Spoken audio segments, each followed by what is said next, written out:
என்னுடைய பேச்சுலக வழிகாட்டி பேராசிரியர் ராதாகிருஷ்ணன் திருச்சிராப்பள்ளியில் டாக்டர் அவர் வந்து தமிழ் துறையில் இருந்தவர். அவர் ஒரு நாள் அவரை மாவட்ட கலெக்டர் கூப்பிட்டு அனுப்புகிறார். இது நடந்த சம்பவம்.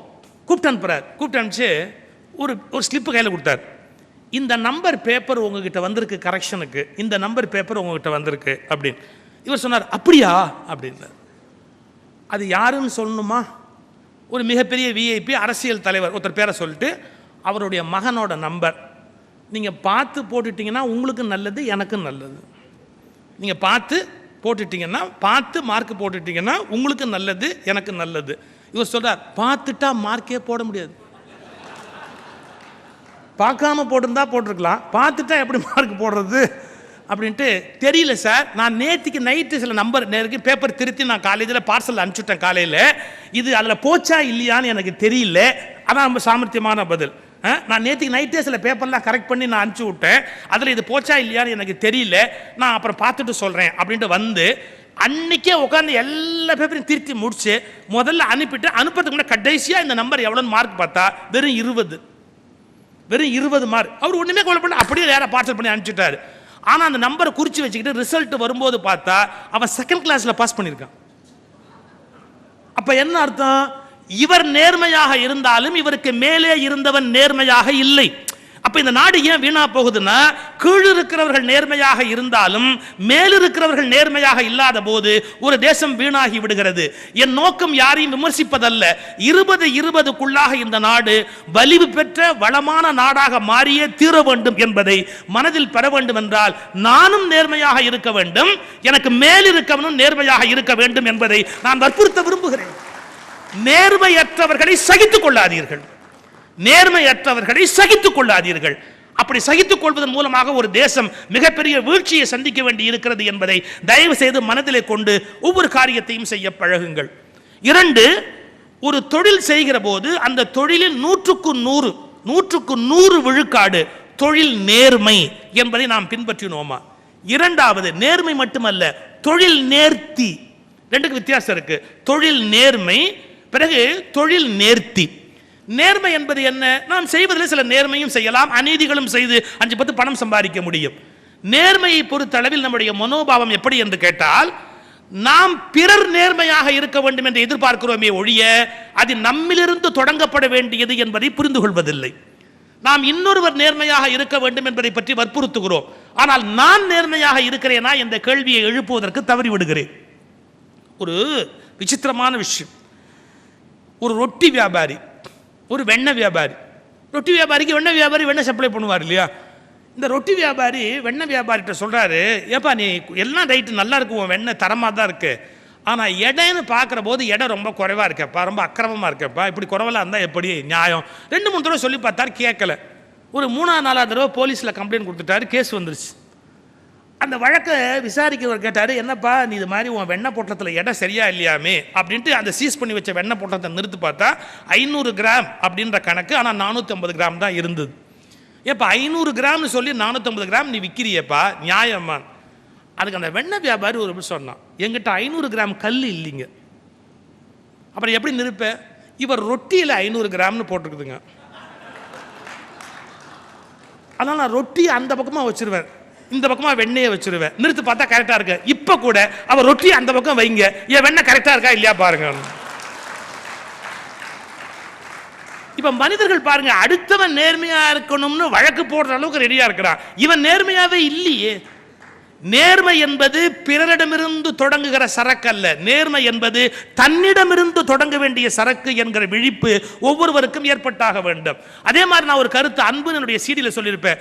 அன்பு என்கிற விஷயம் வருகிற போது பிறர் நம் மீது செலுத்த வேண்டியது என்ற பிச்சைக்கார மனோபாவம் தான் நமக்கு இருக்கிறதே ஒழிய, அன்பு என்பது நாம் வாரி கொடுக்க வேண்டிய வள்ளலாக இருக்க வேண்டும் என்ற எண்ணம் தான் உண்மையில் அவசியமான ஒன்று. அது நம்மிலிருந்து புறப்பட வேண்டிய ஒன்று, பிறரிடமிருந்து யாசிக்கிற சரக்கு அல்ல. அதுபோல் நேர்மை நம்மிலிருந்து தொடங்க வேண்டிய ஒன்று. தொழில் நேர்மை, எந்த தொழில் செய்கிறோமோ அந்த தொழிலுக்குரிய நேர்மையை 100க்கு 100 விழுக்காடு நாம் காப்பாற்றியாக வேண்டும். அடுத்தது தொழில் நேர்த்தி. அது என்ன தொழில் நேர்த்தி? இந்த காரியத்தை இதைவிட சரியாக வேறு யாரும் செய்திருக்க முடியாது, இந்த காரியத்தை இதைவிட சிறப்பாக யாரும் செய்திருக்க முடியாது. இந்த உணர்வோடு அந்த காரியத்தை செய்து முடிப்பது. ஒரு அப்ளிகேஷன் ஃபில்அப் பண்ணால் கூட சார் சில பேருடைய அந்த பார்வை பார்க்குறதுக்கு அவ்வளோ அழகாக இருக்கும். ஒரு வேலை அவங்களுடைய பை நீங்கள் பார்த்தீங்கன்னா பை அவ்வளோ நீட்டாக இருக்கும். அந்த பையிலேருந்து அந்த திங்ஸை வெளியே எடுத்து டிஸ்பிளே பண்ணுறது, திரும்ப எடுத்து அதை உள்ளே வைக்கிறது, எல்லாத்துலேயுமே ஒரு வகையான நேர்த்தி இருக்கும். இது எங்கிட்ட சுத்தமாக கிடையாது. ஏன்னா முத்தையாவும் ரமணன் நேற்றுக்கு நான் டிக்கெட் தேடுறத பார்த்தாங்க. அப்புறம் அனாவசியமாக வெளியில் போய் என்னை பற்றி அவங்க தப்பாக பேசுகிறத விட நானே இப்போ சொல்லிவிடுறது எவ்வளோ பெட்டர். அந்த உள்ளேருந்து அந்த டிக்கெட் எங்கேயும் தேடுறதுக்குள்ளே நான் பட்ட பாடு என்னன்னு எனக்கு தான் தெரியும். எதுக்காக சொல்ல வரேன், அது எடுத்து வைக்கிற போது இன்னொரு சந்திக்க போகிறோம். நீங்கள் உங்கள் பேக் எடுத்து அப்படி முன்னாடி வைக்கிறீங்க உங்கள் டேபிளில். அவர் என்ன கேட்குறாரோ அந்த இன்ஃபர்மேஷன் எடுத்து வைக்கிறீங்க. ஒரு ஃபார்ம் ஃபில்அப் பண்ணுறீங்க. எதுலேயுமே ஒரு நேர்த்தி. அங்கே போய் இங்கு உதறிட்டு எழுதப்படாது. அப்புறமா இது எழுதலையே உங்கள் பேனா இருக்கா அப்படின்னு கேட்கக்கூடாது. வாழ்க்கையில் எதை செய்கிறோமோ ஒரு நேர்த்தி, அது ரொம்ப ரொம்ப முக்கியம். மிக சீரான மிகச்சரியா உங்கள் தொழிலுக்கு நான் சொல்ல வரல, நீங்கள் எந்த தொழிலில் எங்கே ஈடுபட்டாலும் அந்த நேர்த்தியோடு அதை செய்யணுங்கிற அந்த எண்ணம் இருக்கவள். இன்னொன்று, இந்த நேர்த்திங்கிறது அவ்வளோ முக்கியமா அப்படிங்கிற ஒரு மனோபாவம் பல பேருக்கு இருக்குது. என்ன நினைக்கிறாங்க, நான் சொல்ல கொஞ்சம் பெர்ஃபெக்ஷன் குறைஞ்சிட்டா தான் என்ன, அப்படி சரியாக வராட்டி தான் என்ன, அது மாதிரியான உணர்வு இந்த நாட்டில் கொஞ்சம் அதிகமாக இருக்குது. மன்னிச்சுங்க. நான் படித்த ஒரு சம்பவம், ஒரு சிற்பி சிலை பண்ணிக்கிட்டு இருக்கிறான். அதை நண்பன் ஒருத்தன் வந்து பார்க்குறான். அந்த சிலையை அப்படியே ஏற இறங்க அப்படியே பார்த்தான். அந்த சிற்பி அந்த சிலையை அப்படியே ஏற இறங்க அப்படியே பார்த்துட்டு அப்போ கொஞ்சம் எட்டி பார்த்தா அதே மாதிரி ஒரு சிலை உள்ள இருக்கு. என்னப்பா ஒரே சமயத்தில் 2 சிலை ஆர்டர் உனக்கு வந்துருச்சா? இல்லை, ஒரு சிலை தான் ஆர்டர் வந்தது. சரி, ஒரு சிலை தான் வந்திருக்கு, அப்புறம் அதே மாதிரி ஒன்று உள்ளே பண்ணி வச்சுருக்கிறேன். இல்லை, அந்த சிலையை முடிச்சிட்டேன். ஆக்சுவலாக கடைசி அந்த மூக்கு கிட்ட ஒரு கோணம் லேசாக ஒரு கோடு விழுந்து கொஞ்சம் வீணாக போச்சு. அதை நம்ம கொடுத்தோம்னா நல்லா இருக்காது இல்லையா? அதனால் என்ன பண்ணிட்டேன், அந்த சிலையை அப்படியே வச்சுட்டேன், இருக்கட்டும் அப்படின்ட்டு புதுசாக வேறு ஒன்று செஞ்சுக்கிட்டு இருக்கிறேன். வந்தவன் கேட்டான், நீ என்ன பைத்தியமா? அது அதே மாதிரி தானே இருக்குது. மூக்கு லேசாக ஒரு கோடு விழுந்து போச்சுன்னா 20 அடி பீடத்துக்கு மேலே அந்த சிலை நிற்க போகுது. அது எவனுக்குடா தெரிய போகுது? அந்த இடத்துல மூக்கு கோணலாக இருக்குங்கிறது எவனுக்குடா தெரிய போகுது? அப்படியே கொடுத்துட வேண்டியது தானே. எவனுக்குடா தெரிய போகுதுன்னு ஒன்று இவன் சொன்னான், எனக்கு தெரியுமே, எனக்கு தெரியுமே. இந்த இடத்துல நம்ம கவனிக்க வேண்டிய விஷயம் இருக்குது. ஒரு உண்மையான படைப்பாளி ஏதேனும் பிழை நிகழ்ந்து விட்டால் பிறருக்கு தெரியாது என்பதற்காக அதை விட்டு விடுவது இல்லை. ஒரு உண்மையான படைப்பாளி தன் படைப்பில் ஒரு குறை நிகழ்ந்து விட்டால் அதை ஒப்புக்கொண்டு அதை இன்னொருவருக்கு கொடுத்து விடக்கூடாது என்று நினைக்கிறான் பாருங்க, அவன் தான் மிகச்சிறந்த கலைஞனுக்கான ஒரு அடையாளம். ஏன்? தொழில் நேர்த்தி என்பதற்கான அடையாளம். தொழில் நேர்மை, தொழில் நேர்த்தி.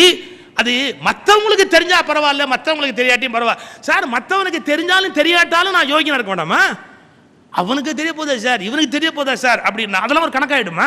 எனக்கு தெரியாதா? தன்னெஞ்சு அறிவது பொய்யற்காரே திருவள்ளுவர். தன்னை பற்றி தனக்கு தெரியாதா?